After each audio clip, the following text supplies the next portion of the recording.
चावला जी को।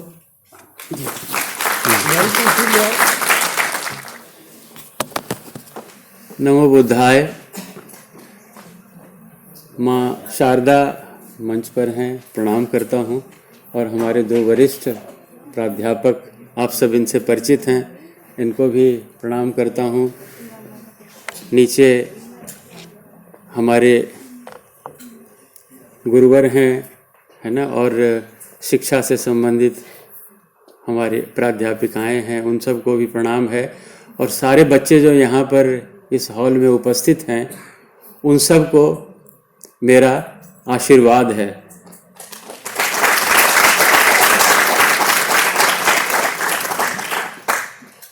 मैं अभिभूत हूँ।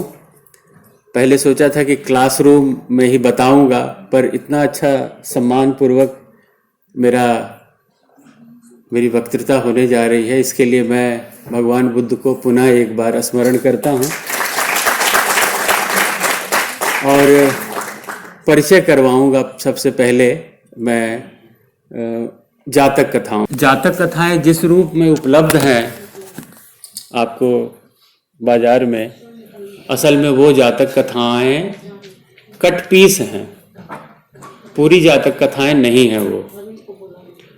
और इसलिए बहुत सारी बातें जो जातक कथाओं में छुपी हैं, एक खजाना है जातक कथाएं, वो हमारे शिक्षण जगत और हमारे जो विद्वान हैं उनको भी पूरी तरह से संप्रेषित और आकर्षित नहीं कर पाए। उसका दो कारण हो गए। मैं ज़्यादा विस्तार में नहीं जाऊंगा। एक तो पुरानी है बहुत, यानी 2000 साल पहले कभी लिखी गई और पाली भाषा में लिखी गई।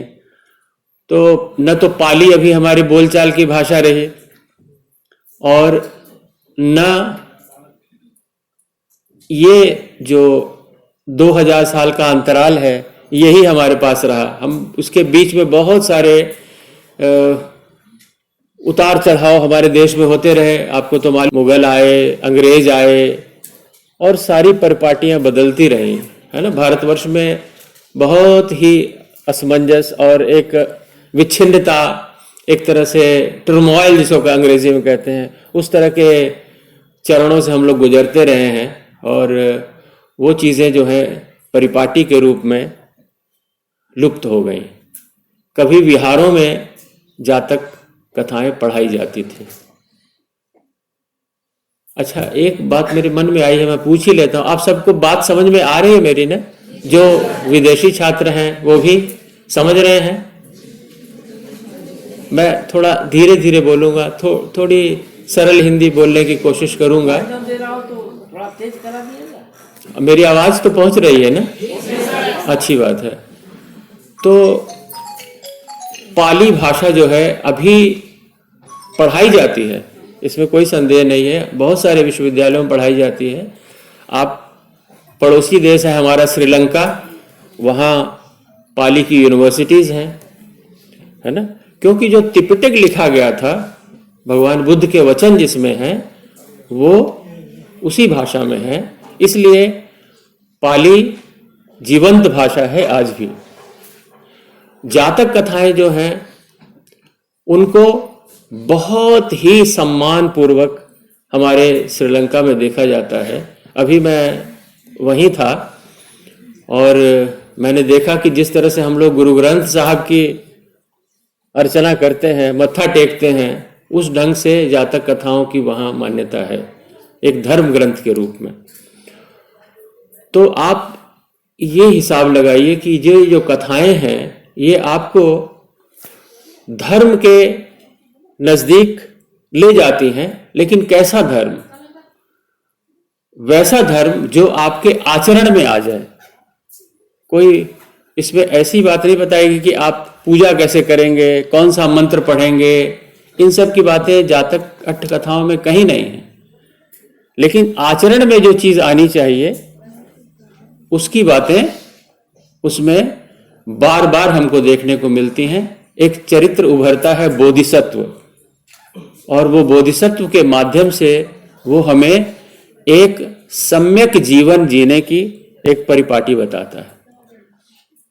मैं अपने विषय से बहुत ज्यादा दूर नहीं जाऊंगा, विषय पर लौट आता हूं कि जो शिक्षा संबंधित कहानियां हैं, है ना, क्योंकि भगवान बुद्ध का एक रूप शास्ता के रूप में है।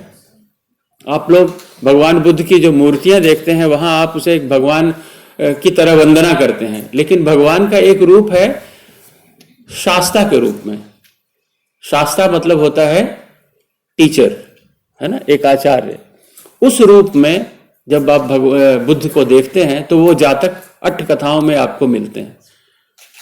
बाजार में जो आपको मिलेंगे उसमें बुद्ध जो है एक दशावतार की तरह, या एक जैसे हमारे दूसरे कृष्ण अवतार हैं, राम अवतार, उस रूप से आपको मिल जाएंगे उनकी कहानियां। लेकिन जातक अट्ठ कथाओं में आप पाएंगे कि वहां एक उनका जो चरित्र उभरता है वो शास्ता के रूप में है। मैं अपने साथ एक किताब लाया हूं दिखाने के लिए सिर्फ आपको, ये देखिए,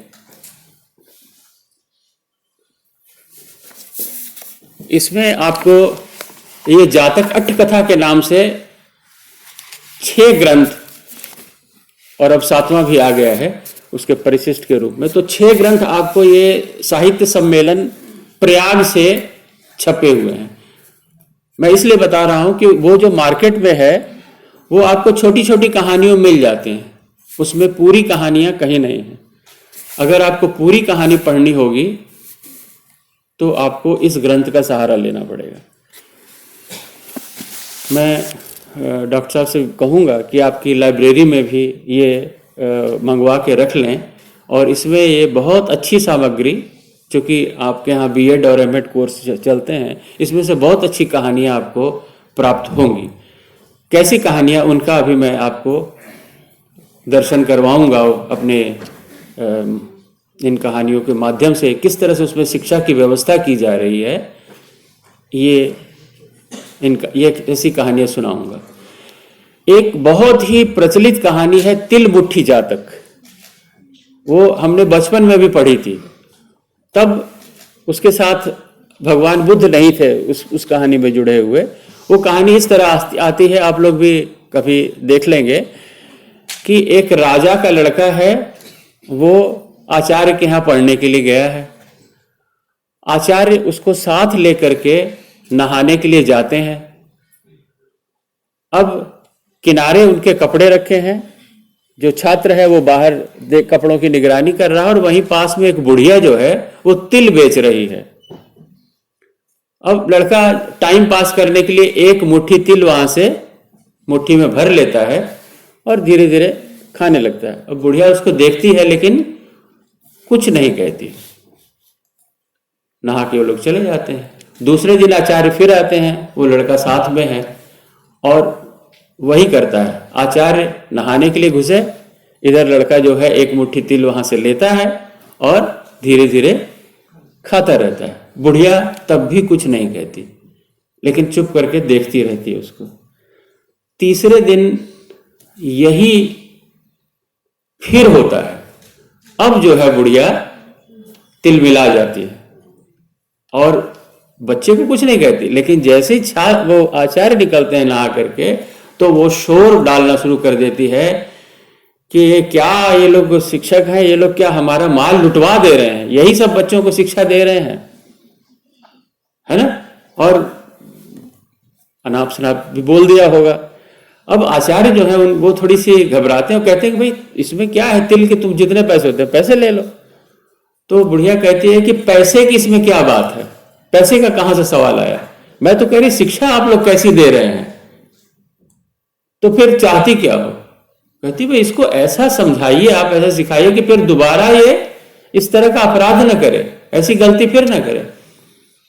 अच्छा, तो वो क्या करते हैं, उस राजा के लड़के के दोनों हाथ दोनों बाहें जो है पकड़वाते हैं और एक बेत से उसको 3 बेत मारते हैं, खूब रख के, माने बहुत ही जोर से प्रहार करते हैं कि वो पूरे छप जाते हैं उसकी पीठ पर।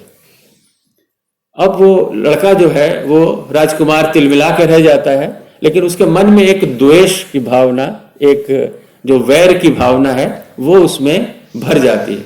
शिक्षा समाप्त हो जाती है। वाराणसी नरेश का लड़का था, आपको कहानी में आएगा कि ब्रह्मदत्त का लड़का, और जब वो गद्दी पर बैठता है तब वो कहता है कि अब ये मौका आ गया है कि मैं जरा आचार्य को सबक सिखाऊं। राज्याभिषेक होना है, सर को बुला लिया कि सर आइए।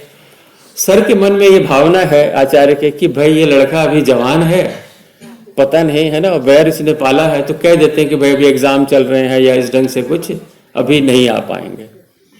अब वो उसका जब शादी होने होती फिर एक बार बुलाता है सर को, तो सर कह देते हैं भी हमारी लड़की की शादी है या कुछ और बहाना बना करके फिर भी नहीं जाते। अब जब वो अधेड़ उम्र को पहुंचता है तब फिर वो निमंत्रण फिर देता है। तब आचार्य के मन में आता है अच्छा अब तो उम्र ढल गई होगी, बच्चे बच्चे हो गए हैं, तो अब ये थोड़ा सा मतलब सामान्य हो गया होगा, ये सोच करके वो जाते हैं वाराणसी। अब इसी तरह दरबार लगा हुआ है और वो ब्राह्मण जो है वो अंदर आ रहा है और वो उपहास करता है ना, कि देखो ब्राह्मण की मति मारी गई है, ये अपनी मौत को दावत दे दिया है ना। यानी अब ब्राह्मण तो तिलमिला जाता है, घबरा जाता है और वो वहां पर एक गाथा कहता है। तो ये गाथा की जो शैली है ये आपको हर जातक अट्ठकथा मिलेगी, बाजार में नहीं मिलेगी। बाजार में जो जातक है उसमें नहीं मिलेगी कहीं भी गाथा, लेकिन मूल पाली में जब आप पढ़ेंगे तो उसमें बहुत ही काव्यात्मक रूप में वो गाथा उपस्थित है। वहां वो ब्राह्मण कहता है कि अगर ये दंड मैंने न दिया होता तो आज तुम चोर उचक्के होते, राजा कतई नहीं होते, है ना। और वहां जो उसके अमात्य हैं उन्होंने भी समझाया राजन को कि ब्राह्मण ठीक ही कह रहा है कि अगर आपकी वो आदत जो चोरी वाली आदत है अगर वो चलती रहती तो आप बड़े गिरोह के सरगना बन गए होते, बड़े चोर उचक्के हो गए होते, बड़े वाले डकैत, लेकिन आपको राजा तो कभी नहीं बनाता ब्रह्मदत्त। तो कहने का अर्थ ये यहां पर ये है कि उस शिक्षा ने, वो जरूर वेद द्वारा उसको शिक्षा मिली, लेकिन उस शिक्षा ने उसके जीवन में बहुत ही उपयोगी काम किया कि वो राजा बन गया। आप इसको इस ढंग से देख सकते हैं। अब हमारे शिक्षण व्यवस्था में क्या है जो हम छोटे बच्चों को देते हैं, आप उसमें कॉर्पोरल पनिशमेंट बिल्कुल बंद है, यानी शारीरिक दंड नहीं देना है ना। अब तो सुप्रीम कोर्ट का आदेश भी आ गया है कि बच्चों को मारना नहीं है, हाथ भी नहीं लगाना। और मैं कई बार स्कूलों में जाता हूं तो वो बताते हैं कि भाई हम लोग तो पूरी तरह से मैंने टच भी नहीं करते हैं बच्चे को। अब हमारे सामने अगर वो गलती कर रहा है और हम उसको कुछ ताड़ना भी नहीं देते हैं, वो मनमानी करता है, तो क्या है उसकी जो प्रगति है वो रुक जाती है, उसको कोई सही ढंग से सलाह नहीं देता है ना। हम लोग ये अध्यापक होने के नाते ये सोचते रहते हैं कि ये गलत है सुप्रीम कोर्ट का ऑर्डर, हम तो इसी को पालन करेंगे अक्षरशः। तो एक चीज मुझे यहां से तिलमुट्ठी जातक से इस रूप में मिली कि भाई जहां ताड़ना आवश्यक है, थोड़ा बहुत जहां मारने पर उसका सुधार हो सकता है, तो वहां इतना करना जायज है, इसको कह सकते हैं आप उचित है या सम्यक है। अगर आपके सामने बच्चा उस तरह से करने से, थोड़ा एक चप्पड़ मारने से या डांटने से अगर उसमें सुधार हो जाता है, तो मेरे ख्याल से कि अध्यापक जो है उसका ये परम कर्तव्य होना चाहिए। जिस तरह आज हम लोगों में तो कहा भी गया, अभी आचार्य जो है वो तो कुम्हार की भांति है, वो मिट्टी को शेप देता है, जहां जरूरत है वहां थप्पड़ भी मारता है, प्रहार भी करता है, और इस तरह से एक मोल्ड एक अच्छा बनाता है। तो विद्यार्थियों में जो चरित्र निर्माण है या उसे जिस रूप से आगे बढ़ाना है, वो आचार्य अच्छी तरह जानता है, जो उसके अध्यापक हैं वो अच्छी तरह जानते हैं। और इसलिए मैं ये कहना चाहता हूं जातक अट्ठकथाओं के आधार पर, इस कहानी के आधार पर, तिलमुट्ठी जातक के आधार पर, कि जहां आवश्यक है, अब आप बीएड एमएड वाले भी हैं, जहां आवश्यक है वहां ताड़ना अब जरूरी है, कोई बुराई नहीं है इसमें। तो शास्ता इस रूप में इस कहानी के द्वारा अपने एक भिक्षु को ये बता रहे हैं कि अगर आचार्य तुम्हें ताड़ना करते हैं तो कोई बुराई नहीं है। इस कहानी का जो स्रोत है, ये कहानी क्यों बनी, इसलिए बनी कि शास्ता के पास विहार में आपको मालूम है सभी उम्र के भिक्षु जाते हैं जो प्रव्रज्या लेते हैं। विहार की मालूम है ना आपको संरचना। भगवान बुद्ध जब धर्म का प्रचार कर रहे थे, बुद्धम शरणम गच्छामि, धम्मम शरणम गच्छामि, संघम शरणम गच्छामि, तो इसके अंतर्गत बहुत से संघ बने, विहार बना, और उन विहारों में पठन पाठन का काम होता था। भिक्षुओं को पूरी शिक्षा भी दी जाती थी और फिर धार्मिक साधना तो सिखाई ही जाती थी। धर्म की तरफ तो उनका प्रगति थी ही, लेकिन ऐसा नहीं कि वो अनपढ़ होते थे, उनको शिक्षा भी दी जाती। तो विहारों में जो शिक्षा की परिपाटी थी उसमें जो आचार्य थे, उपाध्याय थे, वो भिक्षुओं से इंटरेक्शन करते थे। अब भिक्षु जो हैं, फर्क इतना होता था आज के क्लासरूम में और वहाँ के विहार की पद्धति में कि भिक्षु जो हैं वो सारे उम्र के हैं, क्योंकि प्रव्रज्या लेकर के भिक्षु बने हैं। उसमें कोई बड़ी उम्र का भी है, कोई बच्चा भी है, श्रामणेर के रूप में बच्चा आया है ना, उस ढंग से, और उसकी अस्थवीरों के की नजर में है ना वो बच्चों का। मैं वो अस्थवीर वाली भी कहानी सुनाऊंगा आपको, इसलिए अस्थवीर समझ गए ना, जो अरहत पद पा चुके हैं, थोड़े बड़े प्राचार्य से भी ऊपर हैं, उनकी देख रेख में बच्चों का लालन पालन भी हो रहा है, शिक्षा भी हो रही है, और धार्मिक जो अनुष्ठान है वो भी हो रहे हैं। तो इस ढंग से विहार का कार्यक्रम चलता था, और उसमें शास्ता जो हैं भगवान बुद्ध वो सर्वोपरि हैं। जैसे अब हमारे यहाँ डायरेक्टर हैं या वाइस चांसलर हैं, जिस रूप में आप देखना चाहें, शास्ता वो निर्णायक व्यक्तित्व है विहार में। ठीक है, अब इन कहानियों में आप पाएंगे कि दो विहारों का नाम बहुत ही प्रमुखता से आया है। एक है जेतवन विहार और एक है वेणुवन विहार। थोड़ा सा इतिहास इसलिए आपको बता देता हूं ताकि आपके मस्तिष्क में रहे कि बोध गया में जब वो भगवान बुद्धत्व की प्राप्ति हुई है, वहां उन्होंने अपना विहार स्थापित किया है वेणुवन विहार में, जो सम्राट बिंबिसार है ना, मगध के जो सम्राट थे, उन्होंने वो दान में दिया था कि आप यहां विहार की स्थापना करें। बहुत दिन वहां बुद्ध प्रचार करते रहे हैं। बाद में अनाथ पिंडक ने जेतवन में एक विहार बनवाया और भगवान से प्रार्थना की कि वो कौशल देश में जाएं। आपको मालूम है 16 महाजनपद थे, 16 महाजनपद हम लोग इतिहास में पढ़ते हैं, और भगवान जो है वो मगध से चले गए कौशल में। कौशल में जो जेतवन विहार था वहां यही परिपाटी जो है वो स्थापित हुई, और इसी ढंग से धर्म की साधना होने लगी, धर्म का प्रचार होने लगा। और आपको मालूम है कि बौद्ध धर्म एक बार पूरे भारतवर्ष में किस ढंग से फैला है। मैं आता हूं उन कहानियों पर कि एक विहार की कल्पना करें और एक हमारे कॉलेजेस की कल्पना करें, तो आप कहेंगे कि वो विहार में और आज के इसमें आप क्या सामंजस्य पाते हैं, क्या बराबरी है, क्या समानता है। हम आज 2020 में जी रहे हैं और आप कहानियां उठा करके लाए हैं इस पीछे ईसा से पहले की कहानियां, ईसा पूर्व की कहानियां, तो ये कैसे मेल खाती हैं। मैं आपको यही बताना चाहता हूं कि जो प्रकृति है विद्यार्थियों की, वो तब भी वही थी जो आज है। मसलन कोई विद्यार्थी आलसी है, पढ़ने में मन नहीं लगाता है, ठीक है। कोई है हॉस्टल में रह रहा है, बहुत ऊंचा ऊंचा चिल्लाता है ना। कोई है जो असमय बहुत ज्यादा बोलता है, और कोई मान लीजिए अमीर घर का है, अमीर घर का लड़का है, वो बात ही नहीं मानता है, आचार्य की बात ही नहीं मानता क्योंकि वो लाडला है।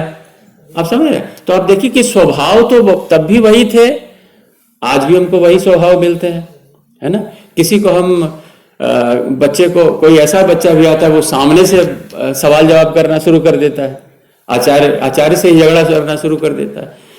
तो ये जो स्वभावगत जो बातें हैं वो वही हैं। उसी तरह से हमारे जो उस समय के अध्यापक थे, प्राचार्य थे, आचार्य थे, उपाध्याय थे, अस्थविर थे, उनमें भी गलतियां हो सकती हैं, उनकी भी अपनी वीकनेसेस हो सकती हैं, कमजोरियां हो सकती हैं। तो जो आचार्य और विद्यार्थी का जो संबंध है वो तब भी वही था और आज भी उसी तरह से देखने को मिलता है। इसलिए ये कहानियां बड़ी अपील करती हैं और लगभग मैं समझता हूं कि ऐसी 25 कहानियां तो हैं जो सीधा सीधा शिक्षा से संबंध रखती हैं।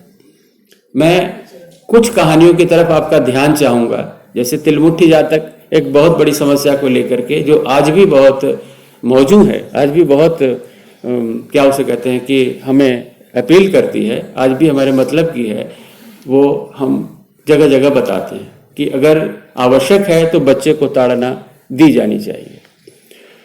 अब मैं आपको एक कहानी सुनाता हूं जिसमें बच्चा, आज भी हमारे बच्चे कई बार कहते हैं कि हर बार हम ही बात मानते हैं, आप भी तो हमारी कुछ बात मान सकते हैं। ये कहां लिखा हुआ है कि जो आचार्य कहेगा वही माना जाएगा,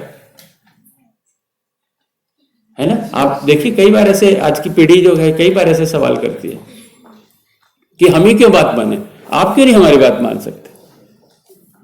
तो इसका देखिए, जब मैं आप लोग का भी सवाल उठता होगा। हाँ, कईयों के मन में सवाल आता है कि हर बार आप ही, हाँ हम ही मानते हैं आपकी बात, आप तो हमारी कोई बात नहीं मानते हैं। तो इसका मैंने बहुत से शिक्षाविदों से पूछा कि इसका कोई जवाब है आपके पास, जब बच्चे इस तरह पूछते हैं कि आप ही हम ही क्यों बात माने। इसका जवाब मुझे जातक कट्ठ कथाओं में मिला। देखिए 2 कहानियां उसमें हैं, वो मैं आपको सुनाता हूं। एक है वेदभ्य जातक और एक है वड़ुक जातक। मैं सर ये ले लेता हूँ, मैंने नंबर नोट किया क्योंकि जातक कथाओं के नंबर नोट इसलिए करने पड़ते हैं क्योंकि आपके 547 कहानियां, अब एक ही नाम से आपको 2-3 कहानियां मिल जाएंगी।